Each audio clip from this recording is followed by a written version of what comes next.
Hey, friends. Welcome to Jess Saying. My name is Jessica Danel, and I am your host. Today, in this episode, I'm just introducing myself to you.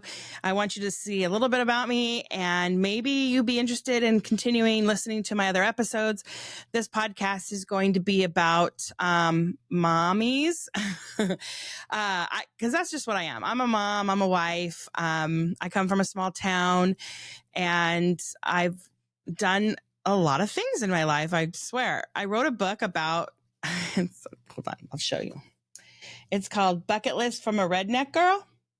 Crazy, right?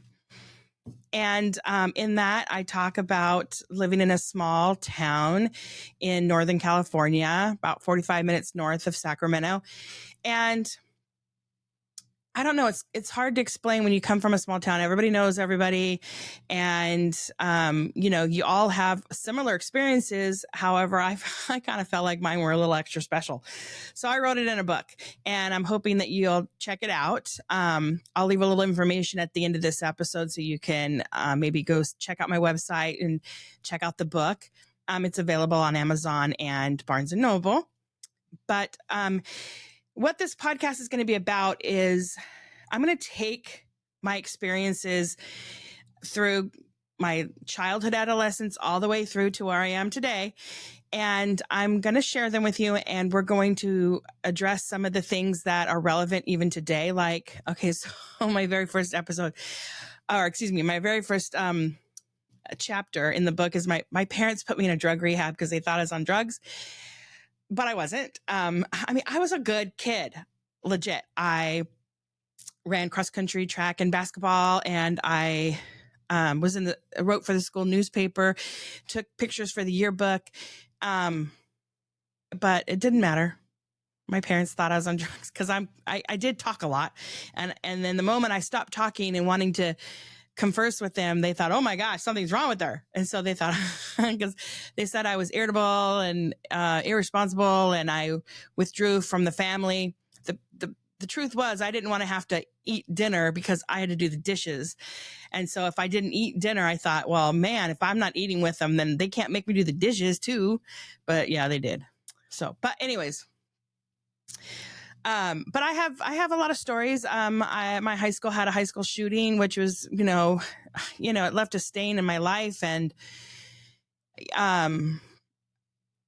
we lost some friends and a great teacher, and, that was terrible. So I talk about that in the book, and I'm going to do some episodes on that and bring it to light, because it just felt like the global stage didn't even recognize that it happened to our community. And it's kind of sad if you think about it. Actually, let me look at this. Okay, I'll show you. Let me see. By chapter. I won't go by chapter. That's too long. Okay, so one of my chapters is the belt, the hand, or the hanger.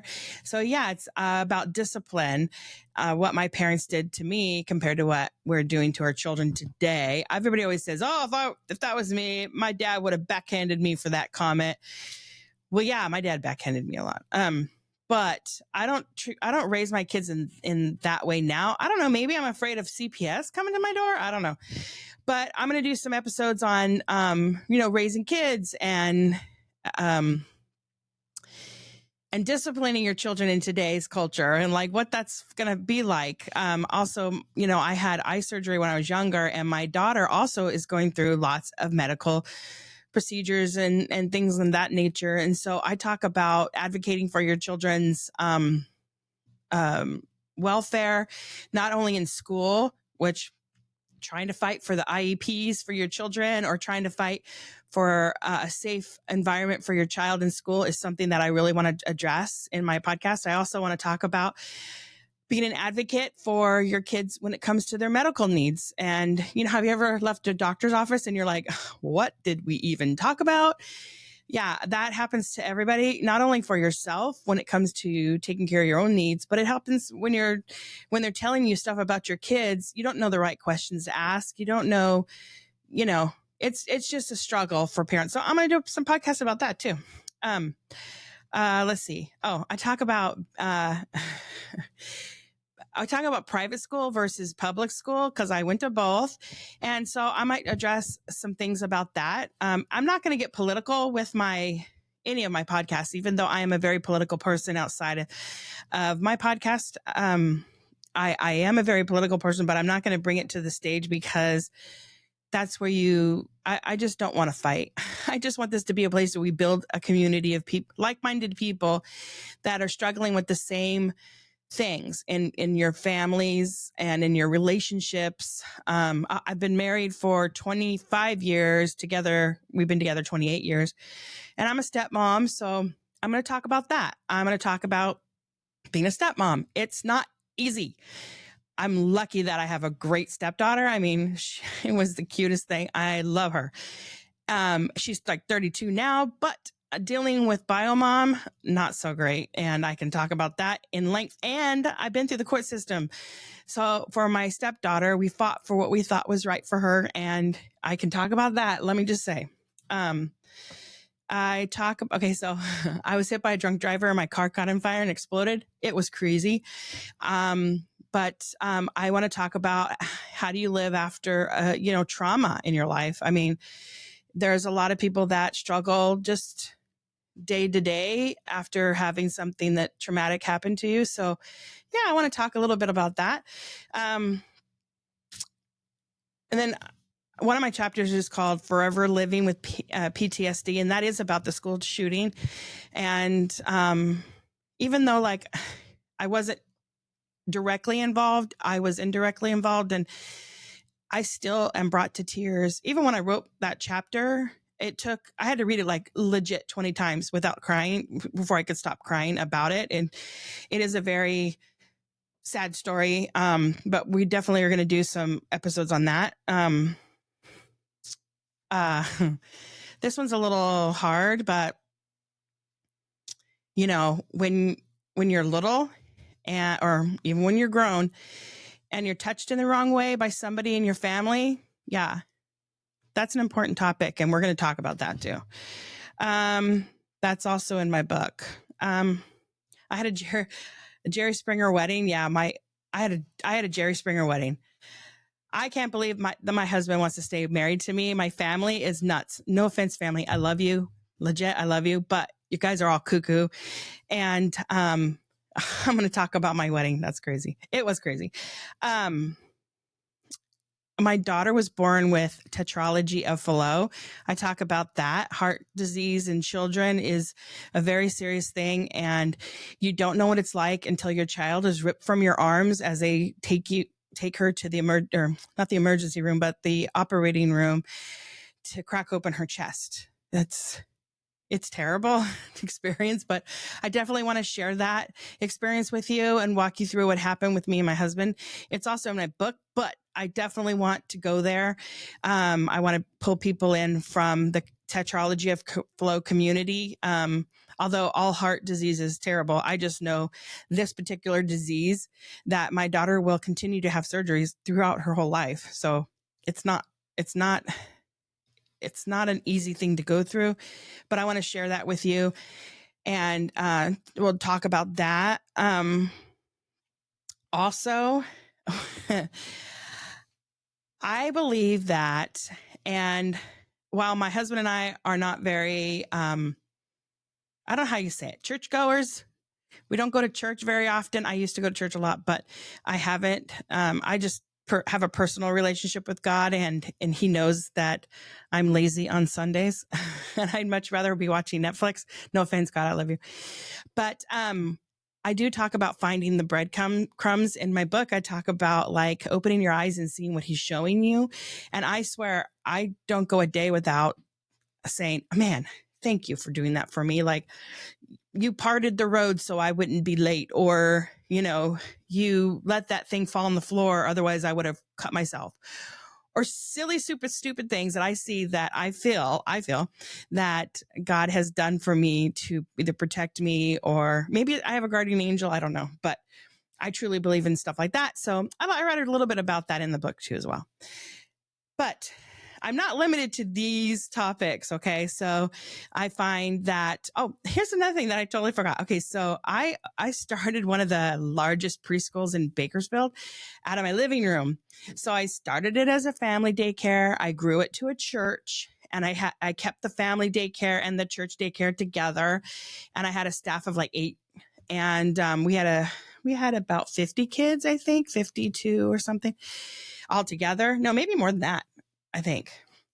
Then I was offered to build on a commercial property, and I secured a loan from the SBA, about 700,000 or just a little under that.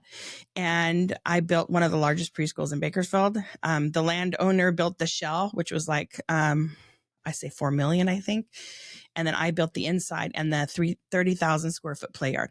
So I have some expertise in that, and I'd like to have some episodes to help some families. And I definitely want feedback. If you guys want more of one thing or the other, like if you're saying, man, I really love your episodes about building a childcare, I really want you to go deeper, then I totally will. And so I'm going to do some episodes about building a business. And actually it could be a childcare business, or you could go deeper and do something else. I have a motivational speaker that, Nikki Ballou, that I'm going to have on an episode coming up. And he's amazing. He makes you feel so good about yourself. I told him I want him to be my alarm clock every morning, because I love to wake up to somebody going, man, you can do it, but anyways, so yeah. So that's me in a nutshell. I have 3 children, 32, 24, and 15. We always joke that we had them 8 years. Well, I didn't have my first one. She's my stepdaughter. But we had our children 8 years apart because we needed a good babysitter. But it's not true, but it sounds good, right? So I have 3 kids, been married, stayed married. He's my first husband. And it's not an easy thing. Let me just say, staying married is not always easy. It's hard work. Luckily, I'm very lucky that my husband and I are good friends, and we'd rather be friends than not be friends. So that helps in a lot. And he's actually a really, really good guy. I'm very, very lucky to have him in my life. So thank you, honey. I love you. He probably won't even listen to my podcast, which is, he's barely halfway through my book, and it's been sitting by this side of the bed for a little while. So I'm just saying, see, that's the name of my podcast, Jess Saying, because I do say this a lot. You guys will find me saying that. It's a little nuts. I actually have a placard behind my desk. You can't see it, but it says, I'm just saying, because I use that phrase a lot. It's crazy. So that's me in a nutshell. Please check out my episodes that are coming up, and let's build a community. Let's build a friendship. I legit don't have a lot of friends. That's just because I have my family and I have my work, which I work very hard. And this is my side hustle, this podcast.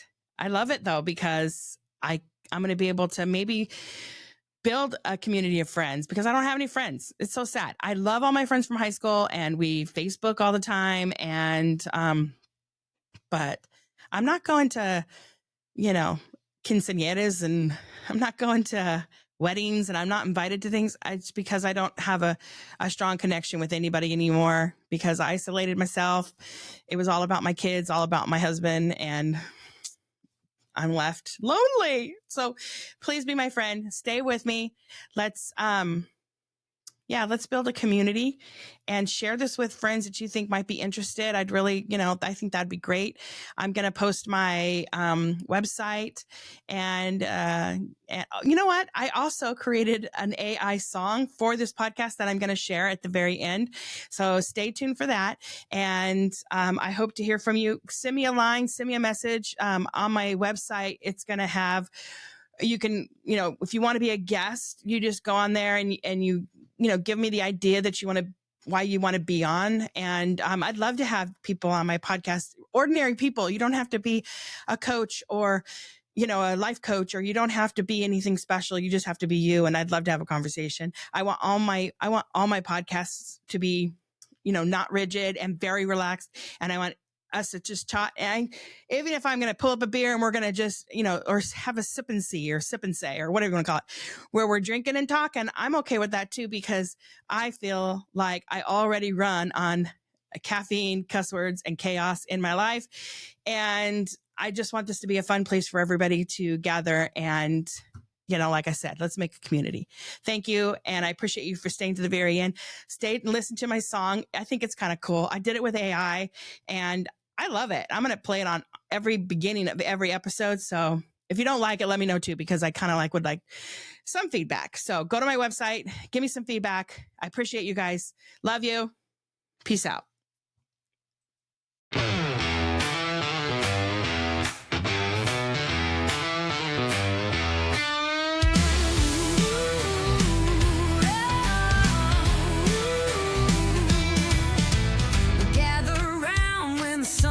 Slow, talking about the days we used to know. VCR tapes and dial-up tones, raising kids living with achy bones.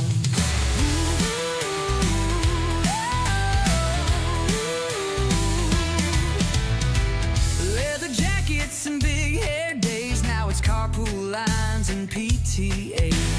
Neon dreams turn into schoolyard fights, but our hearts glow in retro nights. We are Gen X, living both worlds. From cassette tapes to a digital world. Parenting now with a nod to the past. The retro love we know will last. We are Gen X, living both worlds. From cassette tapes to a digital world. A nod to the past, the retro love we know will last.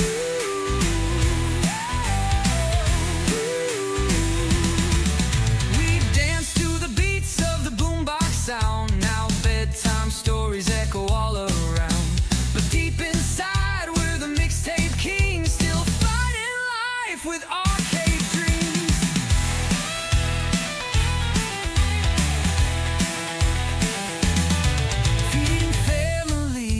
A pizza slice, telling tales with a side of advice, laughing at